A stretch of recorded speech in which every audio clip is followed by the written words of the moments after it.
In today's video, I'm going to teach you how to add a video background in Kapwing.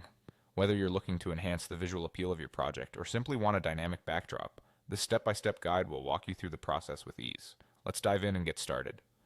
First, let's head over to Kapwing, an online platform that's perfect for creating content quickly and efficiently. Open your web browser and navigate to Kapwing's homepage. Once you're there, you'll see the option in the top right corner to sign in. Go ahead and click on Sign In. Now, if you're like me and prefer using streamlined access, you might find it easiest to sign in with your Google account. Click on Sign In with Google, select your Google account, and you're in. This makes signing in super fast and saves you from having to remember yet another password. Once you're signed in, it's time to get to the fun part. On your dashboard, you'll see various options. Click on your project to open it, or if you're starting fresh, create a new project by clicking on the Create New Project button. For the purpose of this tutorial, let's assume you have a project ready to work on. Next, we need to upload the video that you'll be using as your background. Look for the upload option on the project interface and click to upload your chosen video file from your computer.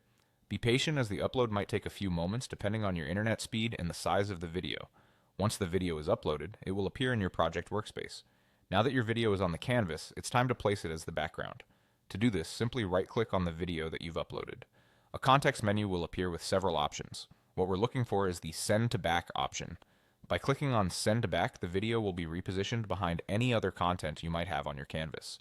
This effectively sets the video as your background, allowing other elements to be displayed in front of it. These straightforward steps seamlessly integrate a video background into your project, adding depth and dynamism to whatever you're creating. From here, you can further customize your project, adding audio, text overlays, or even additional video clips to enhance your final output. And there you have it. You've just added a video background using Kapwing. With practice, this process becomes second nature, allowing you to focus more on the creative aspects of your project. I hope you found this guide helpful. Happy creating, and see you in the next video.